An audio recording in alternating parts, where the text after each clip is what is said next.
कब होती हैं दो लाइंस आपस में कंसिस्टेंट और कैसे कोई एक पेयर ऑफ लीनियर इक्वेशंस को देख के बता सकता है कि वो कंसिस्टेंट हैं या नहीं। जानने के लिए इस लेक्चर को बिना स्किप किए लास्ट तक जरूर देखिएगा।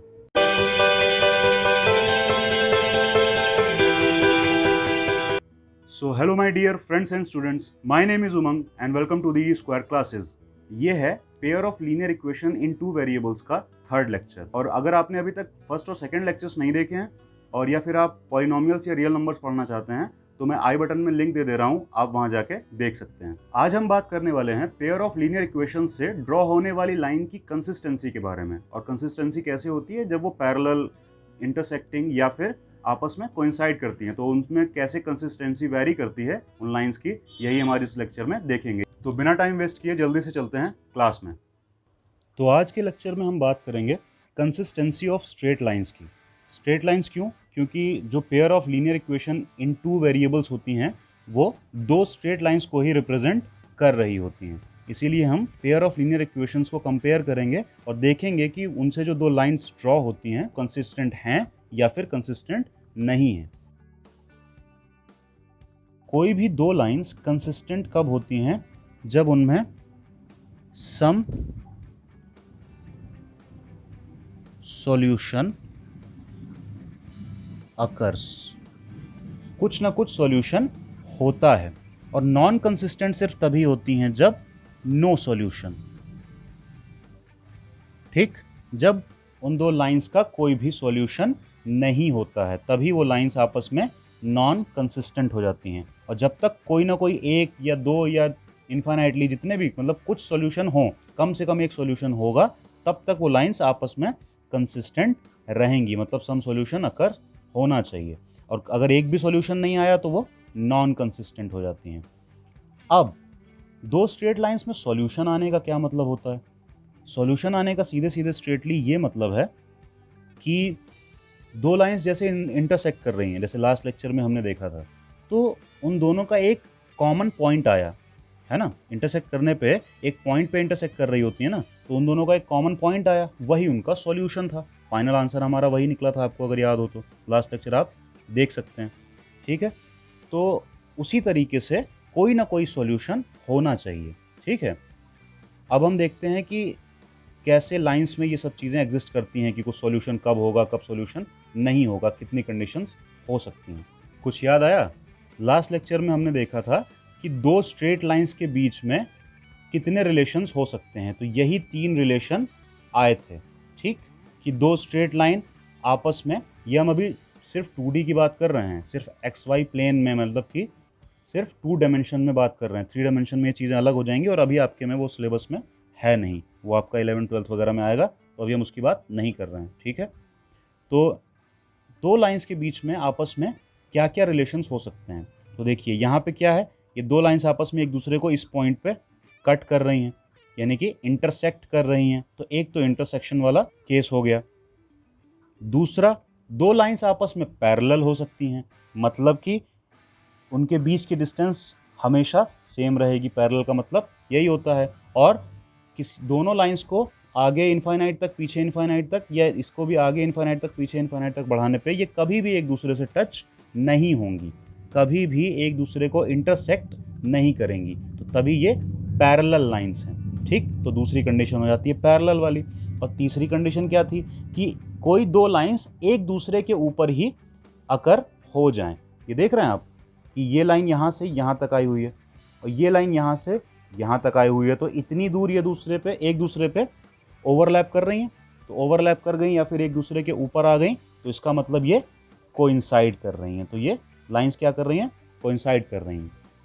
अब देखिए, इंटरसेक्शन वाले में एक सॉल्यूशन आया। ठीक, एक ही पॉइंट आया, एक ही कॉमन दोनों का पॉइंट मिला, तो एक सॉल्यूशन आया।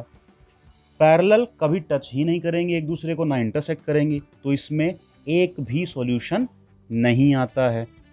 और जो कोइंसाइड वाली लाइंस होती हैं, जो दो लाइंस आपस में कोइंसाइड कर जाती हैं, उनमें ये देखिए जितनी भी दूर कोइंसाइड कर रही होंगी, तो यहाँ पे आप पॉइंट्स गिन सकते हैं क्या? ज़रा सी जगह भी अगर वो कोइंसाइड कर गई तो वहाँ पे आप पॉइंट्स नहीं गिन सकते, वहाँ इनफाइनाइटली मैनी पॉइंट्स होते हैं। 1 2 3 4 10 5 में गिनतियों में नहीं होते, इनफाइनाइट पॉइंट्स होते हैं। यानी कि अनगिनत काउंटलेस पॉइंट्स होते हैं। तो यहाँ पे इनफाइनाइट सॉल्यूशंस मिलेंगे। तो इसमें कितना, ओनली वन सॉल्यूशन, ठीक, क्योंकि सिर्फ एक ही इंटरसेक्शन पॉइंट मिला, तो सिर्फ ओनली वन सॉल्यूशन, एक ही सॉल्यूशन आता है अगर दो लाइंस आपस में इंटरसेक्ट कर रही हैं किसी एक पॉइंट पे, तो एक ही सॉल्यूशन आता है। और अगर दो लाइंस आपस में पैरेलल हैं तब आता है नो सॉल्यूशन, ठीक। अगर दो लाइंस आपस में पैरेलल हैं तो उनका सॉल्यूशन कुछ भी नहीं आता, क्योंकि कभी भी ये टच ही नहीं करेंगी तो क्या सॉल्व होके आएगा, सॉल्व वही होके आता है जब इन दोनों में एक कोई कॉमन पॉइंट मिल जाए, एक दो या उससे ज़्यादा कॉमन पॉइंट्स मिल जाएं। जैसे कि यहाँ पे इंटरसेक्ट होने की वजह से ये कॉमन पॉइंट मिल गया था जो इन दोनों लाइंस पे एग्जिस्ट करता है। इन दोनों लाइंस पे कोई भी कॉमन पॉइंट नहीं मिलेगा जो दोनों लाइंस पे एग्जिस्ट करे, तो इसीलिए ये नो सॉल्यूशन आ जाता है। पैरेलल लाइंस में ही हमेशा नो सॉल्यूशन आता है।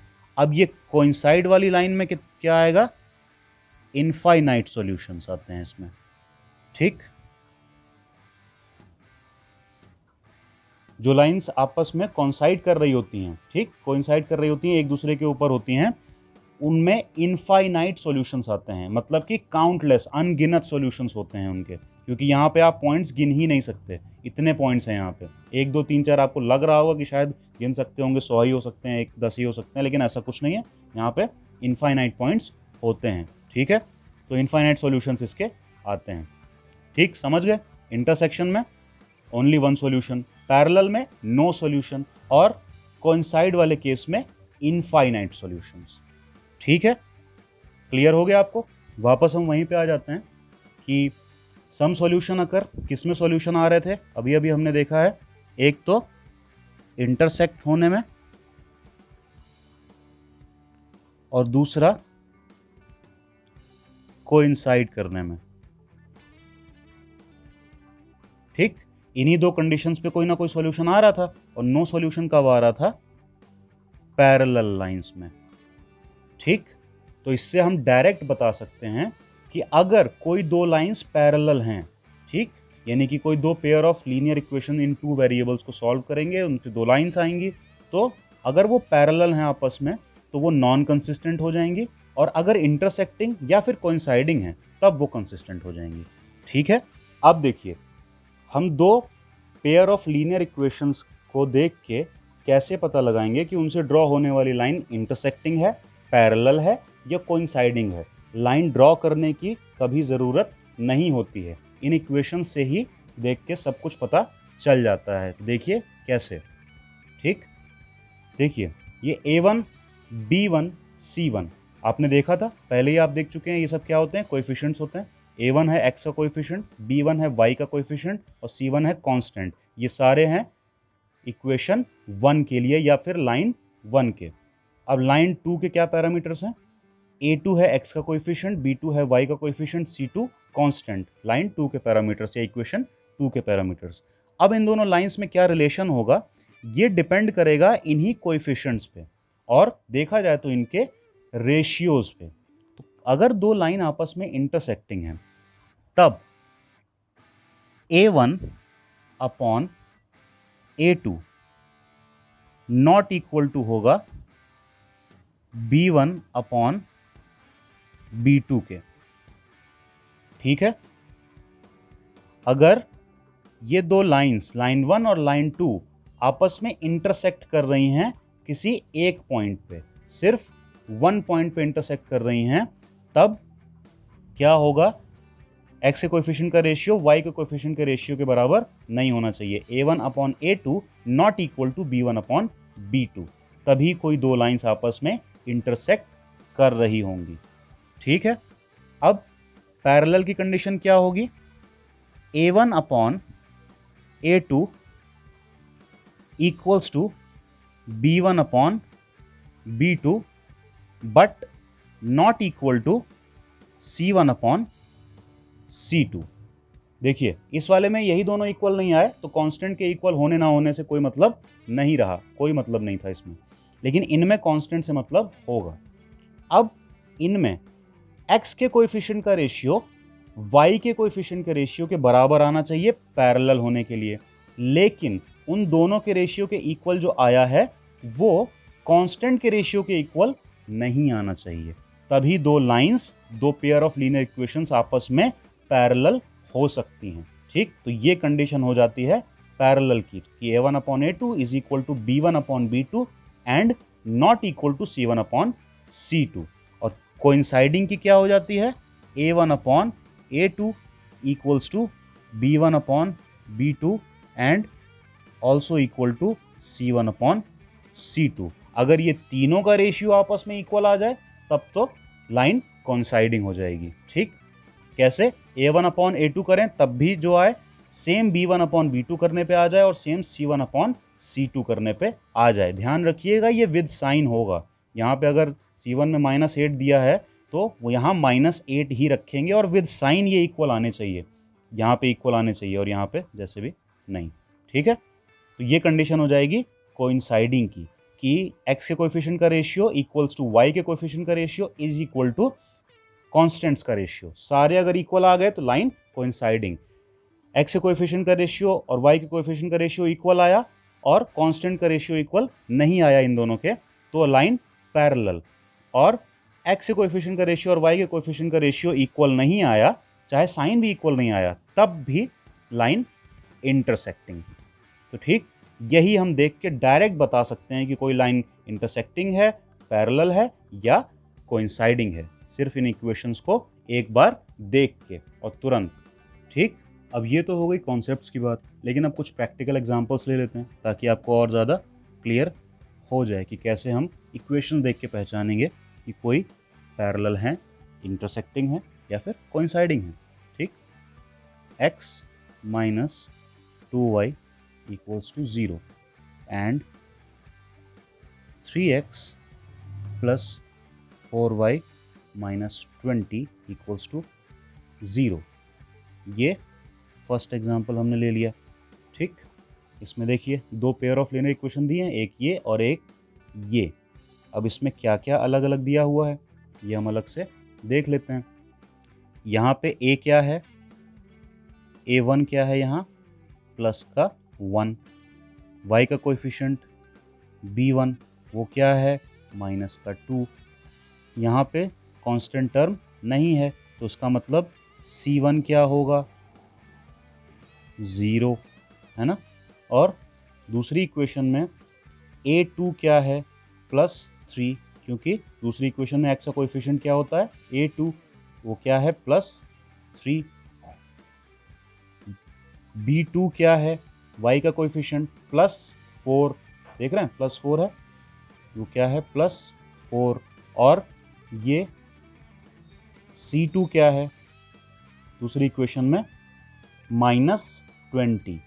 तो देखिए c2 है दूसरी इक्वेशन में -20। ये सारे हमारे पास कोएफिशिएंट्स तो आ गए, तो अब हम इनके रेशियो देख लेते हैं।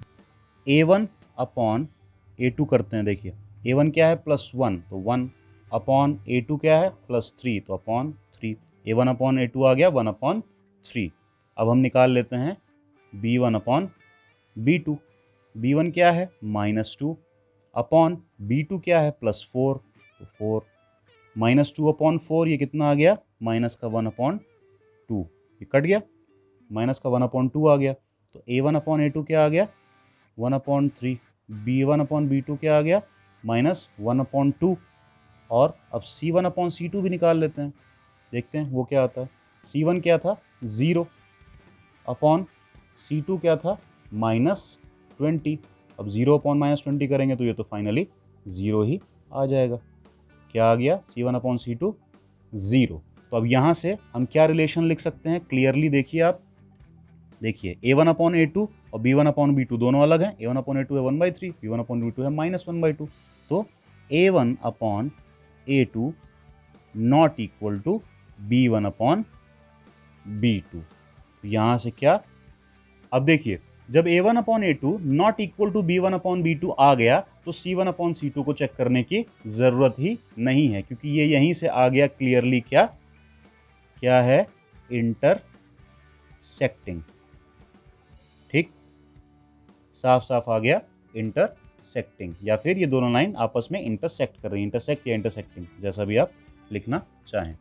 ठीक है, तो रिजल्ट हमारा आ गया कि लाइंस का पता करना था कि ये पैरेलल हैं, इंटरसेक्टिंग हैं या फिर कोइंसाइड कर रही हैं, तो इंटरसेक्टिंग है।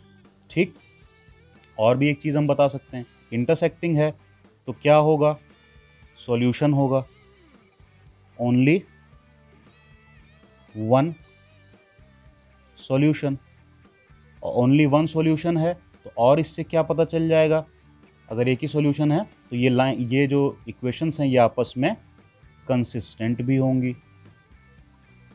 ठीक, तो देखिए हम लोग को सारी चीज़ें एक ही बार में पता चल गई। तो कंसिस्टेंसी निकालने के लिए भी तो यही निकालना पड़ता है कि लाइंस आपस में पैरेलल है, इंटरसेक्टिंग है या फिर कोइंसाइडिंग है। इंटरसेक्टिंग और कोइंसाइडिंग आती हैं तो कंसिस्टेंट, पैरेलल आ जाती है तो नॉन कंसिस्टेंट। ठीक, सीधे सीधे तो ये सारा समझ में आ गया, इंटरसेक्टिंग में वन सॉल्यूशन, कंसिस्टेंट। ठीक, अब हम एक और एग्जांपल ले लेते हैं। 2x plus 3y minus 9 equals to 0 and 4x plus 6y minus 18 equals to 0। ये हमारी दो पेयर ऑफ लीनियर इक्वेशंस दी हुई हैं। अब हम यहाँ भी देख लेते हैं, a1 क्या है 2, b1 क्या है 3, c1 क्या है -9, a2 क्या है 4, b2 क्या है 6 एंड c2 क्या है -18। ठीक, c2 क्या है -18। सारी चीज़ें लिख ली। अब इसमें हम फटाफट कर रहे हैं क्योंकि आप पीछे तो देख ही चुके हैं कैसे कैसे हो रहा है। तो अब हम इससे निकाल लेते हैं। a1 अपॉन a2 क्या आ जाएगा 2/4, 2/4, 2/4 कट के क्या आएगा 1/2। a1 अपॉन a2 क्या आ गया 1/2। उसी तरह b1 अपॉन b2 निकाल लेते हैं। b1 क्या है 3, b2 क्या है 6, 3/6, ये भी कट के क्या आ गया 1/2 आ गया, इसकी भी वैल्यू आ गई। c1 अपॉन c2 क्या है, c1 है -9, c2 है -18, ये माइनस माइनस कट गए, 9 से 18 कट गया, 1/2 आ गया। तो c1 अपॉन c2 क्या आ गया 1/2। अब देखिए यहाँ पे आपको क्लियरली बिल्कुल दिख रहा है कि a1 अपॉन a2 1/2, तो a1 upon a2 b1 upon b2 भी 1/2 equals to b1 upon b2 बोल सकते हैं हम, और c1 अपॉन c2 भी 1/2, तो ये भी equals to c1 upon c2 बोल सकते हैं। तो हमारी कंडीशन ये वाली आ गई। और ये कंडीशन कब आती है, जब लाइन आपस में कोइंसाइडिंग होती हैं। ठीक, कोइंसाइड, तो ये क्या कर रही हैं लाइन, ये जो पेयर ऑफ लीनियर इक्वेशंस हैं ये कोइंसाइड कर रही हैं, या इनसे जो लाइन बन रही है वो आपस में कोइंसाइड कर रही है। अब कोइंसाइड करने का मतलब क्या होता है, इनफाइनाइट सॉल्यूशंस, है ना। इनफाइनाइट सॉल्यूशन होता है कोइंसाइड करने का मतलब, और इनफाइनाइट सॉल्यूशंस हैं तो मतलब सॉल्यूशन तो है कोई, तो सॉल्यूशन अगर है तो इसका मतलब ये आपस में क्या होंगी, कंसिस्टेंट। ठीक, सारी चीज़ें पता चल गई। यानी कि दो अगर लाइंस दी हों तो हम सब कुछ बता सकते हैं जैसे जैसे जो चीज़ें पूछी जा रही हों। अब हमेशा सब कुछ नहीं बताने लगना है। जब कंसिस्टेंसी पूछेगा तो ये अपना अलग से निकाल के फाइनल आंसर में कंसिस्टेंट है या नॉन कंसिस्टेंट है बस यही लिखना होगा। और अगर जब सिर्फ पैरेलल, कोइंसाइड या फिर इंटरसेक्ट पूछेगा तो सिर्फ वही बताना है, तब कंसिस्टेंसी ज़बरदस्ती अपनी तरफ से नहीं बतानी है। ठीक, अब देखिए फटाफट से एक एग्जांपल और लेते हैं हम। x plus 2y minus 4 equals to 0 and 2x plus 4y minus 12 equals to 0। ये दो पेयर ऑफ लीनियर इक्वेशंस दे रखी हैं। यहाँ पे a1 क्या है +1, b1 क्या है +2, c1 क्या है -4। यहाँ पे a2 क्या है 2, b2 क्या है 4 और c2 क्या है -12। ठीक, तो अब हम यहाँ से रिलेशन निकाल लेते हैं सीधे सीधे। a1 अपॉन a2 क्या आ जाएगा 1/2। ठीक, ये आ गया हमारा a1 अपॉन a2। अब b1 अपॉन B2 निकाल लेते हैं। ये क्या आ जाएगा 2/4। तो ये भी क्या आ जाएगा 1/2। ठीक, अब C1/C2 भी निकाल लेते हैं। ये क्या आ जाएगा -4/-12। ये क्या आ गया, माइनस माइनस कटे, 4 से 12 कटा, 1/3 आ गया। ठीक, ये हमारा आ गया C1/C2। तो अब आप क्लियरली देख सकते हैं कि क्या रिलेशन आ रहा है। क्या आ रहा है, A1/A2 B1/B2 के इक्वल है, दोनों 1/2 हैं, तो इक्वल्स टू B1/B2। ये तो आ गया। और C1/C2 1/3 है, जो कि इन दोनों के इक्वल नहीं है, तो नॉट इक्वल टू C1/C2। तो यहाँ से क्या क्लियर हो गया, ये देखिए, ये कंडीशन कब बनती है, जब लाइन पैरेलल होती है। ठीक, पहले आप अभी देख चुके हैं लेक्चर में, जब लाइन पैरेलल होती है। पैरेलल का मतलब नो सॉल्यूशन। ठीक, पैरेलल लाइंस का आपस में कोई सॉल्यूशन नहीं होता, कभी टच ही नहीं करेंगे, कभी कट ही नहीं करेंगे, इंटरसेक्ट ही नहीं करेंगे, तो सॉल्यूशन कैसे आएगा। ठीक, तो अगर नो सॉल्यूशन है तो फिर मतलब क्या, नॉन कंसिस्टेंट होंगी आपस में। ठीक, क्लियर हो गया। तो सॉल्यूशन नहीं है तो मतलब नॉन कंसिस्टेंट हो जाएंगी। पता चल गई हर चीज़। ठीक, पैरेलल भी, उसकी वजह से नो सॉल्यूशन, और कोई सॉल्यूशन नहीं है तो मतलब नॉन कंसिस्टेंट। सीधी सी बात है, पैरेलल लाइन हमेशा नॉन कंसिस्टेंट ही होती है। अब देखिए, हम एक प्रॉपर क्वेश्चन ले लेते हैं। Check graphically whether the pair of equations जो कि दी हुई हैं x + 3y = 6 and 2x - 3y = 12 is consistent. मतलब चेक करना है कि ये जो दो इक्वेशंस दी हैं ये कंसिस्टेंट हैं या नहीं, ग्राफिकली चेक करना है। और इफ सो, अगर हैं, सॉल्व देम ग्राफिकली। तो इनको ग्राफिकली सॉल्व करके इनका सॉल्यूशन निकालना है। क्योंकि अगर ये कंसिस्टेंट हैं तो इनमें कोई सॉल्यूशन होगा, और तभी इसका सॉल्यूशन ग्राफिकली हम फाइंड करेंगे। कंसिस्टेंट होंगी नहीं तो सॉल्यूशन होगा ही नहीं। ठीक, तो ध्यान रखिएगा, जैसे इसमें कह रहा है आपको, अभी जो हम देख के बता रहे थे इनके कोएफिशिएंट्स को, वैसे नहीं बताना है, ग्राफिकली चेक करके दिखाना है कि ये कंसिस्टेंट हैं या नहीं। ग्राफिकली कैसे चेक करेंगे, हम जैसे हमने लास्ट लेक्चर में किया था, पहले इस लाइन को ड्रॉ करेंगे, फिर इस लाइन को ड्रॉ करेंगे, और दोनों लाइंस अगर इंटरसेक्टिंग या कोइंसाइडिंग है तो कंसिस्टेंट हो जाएंगी, और अगर पैरेलल आ जाती हैं तो इनकंसिस्टेंट या फिर नॉन कंसिस्टेंट हो जाएंगी।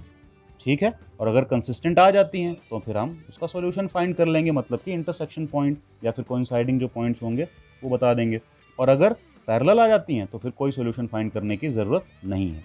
ठीक, क्योंकि लास्ट लेक्चर में इस टाइप का क्वेश्चन हम लोग कर चुके हैं, इसीलिए इसमें हम लोग ज़्यादा टाइम वेस्ट नहीं करेंगे और इसको फटाफट करेंगे बिल्कुल। ठीक, तो पहले हम इक्वेशंस लिख लेते हैं। x + 3y = 6, ये फर्स्ट इक्वेशन मान ली हमने, लेट। और 2x - 3y = 12, इसको हमने मान ली सेकेंड इक्वेशन, लेट। ठीक, तो अब एक एक करके एक एक इक्वेशन हम ले लेंगे। पहले इक्वेशन 1 ले लेंगे और फिर 2 ले लेंगे। तो ऐसे करके हम एक एक करके इक्वेशन 1 और 2 ले लेंगे, और दोनों के पैरामीटर्स निकाल लेंगे, x और y एक्सिस के पॉइंट्स निकालेंगे और लाइन फाइंड करेंगे। देखिए कैसे करते हैं हम। इक्वेशन 1 में पहले क्या करेंगे, फर्स्ट चीज़ क्या करेंगे इक्वेशन 1 में, कि पुट करेंगे x = 0। ठीक, उससे हम y की वैल्यू निकालेंगे। तो इक्वेशन 1 क्या है, x + 3y, तो x + 3y = 6। तो x की जगह 0 पुट करना है, 0 + 3y = 6। तो y = क्या आ गया यहाँ से, 6/3 मतलब 2। तो पॉइंट क्या आया, पॉइंट आ गया हमारा x, y, मतलब 0, 2। और ये पॉइंट आया कहाँ पे हमारा, ये पॉइंट आया हमारा, x को 0 रखा था तो ये पॉइंट आएगा y एक्सिस पे। ठीक, ये पॉइंट आया हमारा y एक्सिस पे। अब हम यही पहली कंडीशन इसमें भी क्या करेंगे, पुट करेंगे x = 0 और निकालेंगे y की वैल्यू। अब देखिए 2x + 3y = 12 है, तो 2x + 3y = 12 है, इसमें हमें x की जगह 0 पुट करना है, तो 0 पुट कर दिया तो ये पूरा 0 हो गया। 3y इज इक्वल टू 12, तो y इज इक्वल टू क्या आ गया यहाँ से 12/3 मतलब 4। तो x0 y4, तो पॉइंट क्या आया हमारा, पॉइंट आया हमारा 0,4। ठीक, पॉइंट आया हमारा 0,4। ये पॉइंट आया कहाँ पे, ये आया y एक्सिस का पॉइंट, लेकिन कौन सी, दूसरी इक्वेशन का। ठीक, तो दोनों इक्वेशन का, दोनों लाइंस का y एक्सिस के पॉइंट हमने निकाल लिए। अब दोनों लाइंस के x एक्सिस के पॉइंट हम लोग ऐसे ही निकाल लेंगे, दूसरी कंडीशन में रखेंगे। देखिए सेकंड कंडीशन में क्या करेंगे, पुट y इक्वल्स टू 0 कर देंगे। इसमें भी सेकंड कंडीशन में क्या करेंगे, पुट y इक्वल्स टू 0 कर देंगे। ठीक, अब क्या आ जाएगा, देखिए y इक्वल्स टू 0 पुट करेंगे तो पहली इक्वेशन क्या थी, x plus 3y equals to 6 होती थी, तो इसमें y इक्वल टू 0 पुट करेंगे तो x इज इक्वल टू 6 आ जाएगा। ठीक, तो पॉइंट क्या आ गया हमारा 6,0, क्योंकि x, y होता है ना पॉइंट, तो 6,0 आ गया पॉइंट। ये पॉइंट आया कहाँ पे, x एक्सिस पे। ठीक, सेम इसमें करेंगे, इसमें क्या था 2x minus 3y equals to 12 था, y0 पुट करना था तो 2x इज इक्वल टू 12 आएगा। इसका मतलब x इज इक्वल टू 6 आ गया हमारा, तो x 6 आया, y0 पुट किया था तो पॉइंट क्या आ गया हमारा 6,0। पॉइंट हमारा आया 6,0। ठीक, और ये पॉइंट कहाँ पे है, x एक्सिस पे है। ठीक, अब इससे कंफ्यूज मत होइएगा, ये दोनों सेम आ रहा है। अभी देखिएगा आप, ये हमने, ये सारे पैरामीटर्स किसके थे, लाइन 1 के। ठीक, तो लाइन 1 के लिए भी हमको x एक्सिस पे और y एक्सिस पे एक एक पॉइंट चाहिए होता है, तभी हम दोनों को मिला के लाइन 1 ड्रॉ कर पाएंगे। लाइन 2 के लिए भी एक y एक्सिस पे एक x एक्सिस पे पॉइंट चाहिए होता है, तभी हम दोनों को मिला के वो लाइन भी ड्रॉ कर पाएंगे, इसीलिए ये हमने किया है। ठीक, लाइन 1 में एक बार x को 0 पुट किया, y कुछ आया तो 0, y आया, मतलब y एक्सिस पे एक पॉइंट आया है ना, 0, y एक्सिस पे पॉइंट होता है। y को 0 पुट किया तो x में कुछ आया तो x, 0 आया, तो x एक्सिस पे पॉइंट आया। उसी तरह सेम इक्वेशन 2 में भी हमने एक y और एक x एक्सिस पे पॉइंट निकाल लिया। ये शायद एक मिस्टेक हो गई, आप देख लीजिएगा, 2x माइनस 3y थी इक्वेशन में। ठीक है, ये माइनस 3y की वजह से ये y is equal to minus का 4 आएगा, प्लस 4 नहीं आएगा, तो इसीलिए पॉइंट ये आएगा 0, -4। ठीक है, अब हम लाइन ड्रॉ करते हैं। ये हमने एक्सिस ड्रॉ कर ली, ये क्या है y एक्सिस, ये y डैश, ये x और ये x डैश। ठीक, ये y एक्सिस है वर्टिकल और ये हॉरिजॉन्टल x एक्सिस है, आप पहले से जानते हैं। अब देखिए हमने लाइंस ड्रॉ कर ली, कैसे, फर्स्ट लाइन थी जिसमें वो, जिसका y एक्सिस पे पॉइंट था 0,2 और फर्स्ट लाइन का ये x एक्सिस पे पॉइंट था 6,0, तो ये हो गई हमारी first line, x plus 3y is equal to 6 हमने निकाला था। सेकेंड लाइन का y एक्सिस पे पॉइंट था 0, -4, जो हमने x0 रख के निकाला था, वो y एक्सिस पे पॉइंट था 0, -4, तो वो ये हो गया। और सेकेंड लाइन पे ही दूसरा पॉइंट था 6,0, जो हमने y0 रख के निकाला था, तो ये वाली लाइन को भी हमने ड्रॉ कर दिया था। अब दोनों को ड्रॉ करने पे पता चला इन दोनों का इंटरसेक्शन पॉइंट 6,0 है। ये वाली लाइन देखिए 2x minus 3y is equal to 12 थी। ठीक है, तो दोनों का ड्रॉ करने के बाद पता चला कि इनका इंटरसेक्शन पॉइंट 6,0 है। तो अब ये भी पता चला कि ये इंटरसेक्ट कर रही हैं, तो अगर इंटरसेक्ट कर रही हैं तो कंसिस्टेंट होंगी, क्योंकि इंटरसेक्ट करने का मतलब एक सॉल्यूशन है और सॉल्यूशन होने का मतलब लाइंस या इक्वेशंस कंसिस्टेंट हैं आपस में। ठीक, तो चेक करने के लिए बोला था ना कंसिस्टेंसी, तो हमने चेक कर ली कि ये लाइंस आपस में कंसिस्टेंट हैं। उसके बाद कहा गया था कि अगर कंसिस्टेंट हैं तो ग्राफिकली इसका सॉल्यूशन फाइंड करना है। ये ग्राफ तो हमने बना ही चुके हैं हम, तो इसीलिए सॉल्यूशन भी हम फाइंड कर लेंगे। सॉल्यूशन का मतलब क्या, दोनों का इंटरसेक्शन पॉइंट फाइंड करना। अब इंटरसेक्शन पॉइंट भी निकल आया 6,0, ये हमारा हो गया क्या, आंसर।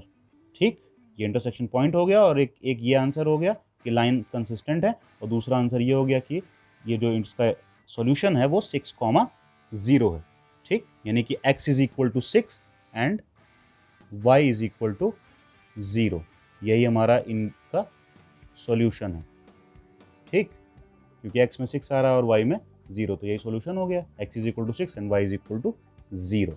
अब देखिए हम एक क्वेश्चन ले लेते हैं, पूरा सॉल्व करके नहीं दिखाएंगे, लेकिन इसमें से बस लॉजिकली कैसे इक्वेशंस बनाएंगे वो दिखाएंगे। उसके बाद आप इक्वेशन से खुद ही सॉल्व कर सकते हैं इसको, चाहे ग्राफिकली चाहे जैसे भी। ठीक है, अभी ग्राफिकली आप जानते हैं तो ग्राफिकली ही सॉल्व करेंगे। अब देखिए, Champa went to a sale, ठीक है, चंपा एक सेल में गई, to purchase some pants and skirts, कुछ पैंट्स और कुछ स्कर्ट्स खरीदने के लिए।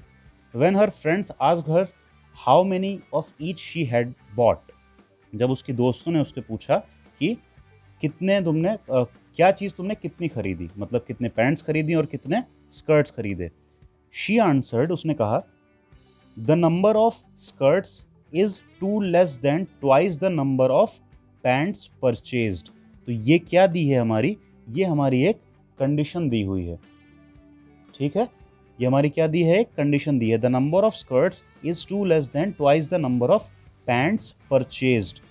Also the number of skirts is 4 less than 4 times the number of pants purchased, ये भी एक कंडीशन दी हुई है। Help her friends to find how many pants and skirts Champa bought. तो सबसे पहले इसके सॉल्यूशन में हम लेट कर लेंगे नंबर ऑफ पैंट्स और नंबर ऑफ स्कर्ट्स को, ठीक। तो number of pants let to be x and number of skirts let to be y। एक को x लेट कर लिया और एक को y लेट कर लिया, ठीक है, दोनों को एक एक लेट कर लिया। अब एक एक कंडीशन से दो इक्वेशंस बना लेंगे, जैसे कि हमने फर्स्ट लेक्चर में बनाना सीखा था, ठीक है, इसी के। तो उससे हम इक्वेशन बना लेंगे, उसके बाद जैसे हमने लास्ट क्वेश्चन सॉल्व किया है, जैसे हमने लास्ट लेक्चर में क्वेश्चन सॉल्व किए थे, सॉल्व वैसे ही करना है और x और y की वैल्यू ग्राफिकली फाइंड हो जाएगी। लेकिन हम इसमें अब बस आपको कंडीशन से इक्वेशन बनाना दोबारा एक बार बता देते हैं, ठीक है।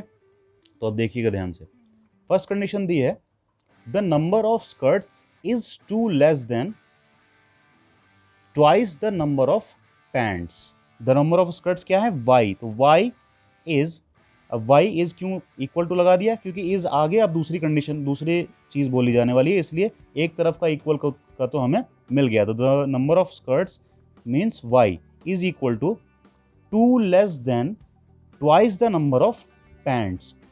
तो नंबर ऑफ पैंट्स कितनी है, तो twice the number of pants कितनी हो जाएंगी, 2x, ठीक, two less than twice the number of pants, तो 2 उससे लेस। ये हमारी बन गई फर्स्ट इक्वेशन, या फिर हम इसको ऐसे भी कन्वर्ट करके लिख सकते हैं, y को उधर ले जाइए तो 2x minus y minus 2 equals to 0। एक हमारी ये इक्वेशन बन के तैयार हो गई, ठीक। दूसरी इक्वेशन क्या बनेगी, दूसरी कंडीशन से, दूसरी कंडीशन क्या दी है, also the number of skirts is 4 less than 4 times the number of pants. Also the number of skirts, तो अब नंबर ऑफ स्कर्ट्स के बारे में फिर से कहा गया, तो y equals to also the number of skirts is 4 less than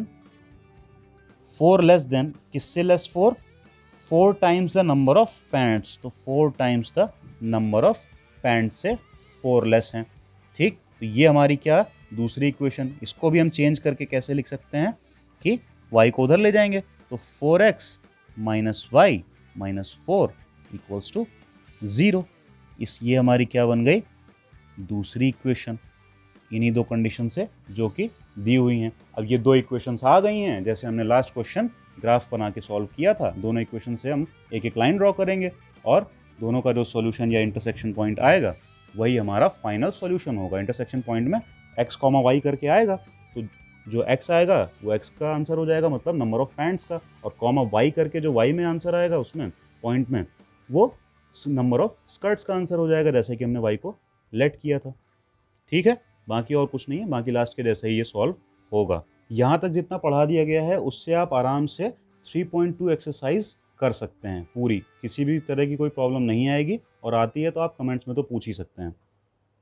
तो आज के लेक्चर में हम बस यहीं तक पढ़ेंगे, और इसका नेक्स्ट लेक्चर 4th लेक्चर होगा जिसमें हम इसके आगे की चीज़ें पढ़ेंगे। और अगर आप आगे के लेक्चर्स देखना चाहते हैं तो ध्यान रखिएगा, चैनल को सब्सक्राइब करके बेल आइकन दबा के ऑल ज़रूर कर लीजिएगा, तभी आपको नोटिफिकेशंस टाइम पे मिल जाएंगी, ठीक है। और अगर आपको लगा हो कि ये लेक्चर थोड़े भी आपके काम का था तो बिल्कुल इसको शेयर कीजिएगा अपने दोस्तों के साथ जो कि 10th में हो, या फिर और भी लोग जिनको ये पढ़ना हो। आपके अगर कुछ डाउट्स, क्वेश्चंस, सजेशंस वगैरह कुछ भी होते हैं तो आप पूछ सकते हैं, कमेंट बॉक्स में आप क्वेश्चन पुट कर सकते हैं अपना, ठीक है। आप इमेज डाल सकते हैं या फिर कैसे भी अपना क्वेश्चन वहाँ पे हमें बता सकते हैं, मैं उसके लिए डेडिकेटेड वीडियो बना दूंगा। और अगर इस लेक्चर में सबको समझ में आ गया हो तो लाइक भी कर दीजिएगा, और सब्सक्राइब, शेयर, लाइक और कमेंट करना बिल्कुल फ्री होता है, तो बिल्कुल कर दीजिएगा। So thank you and bye bye.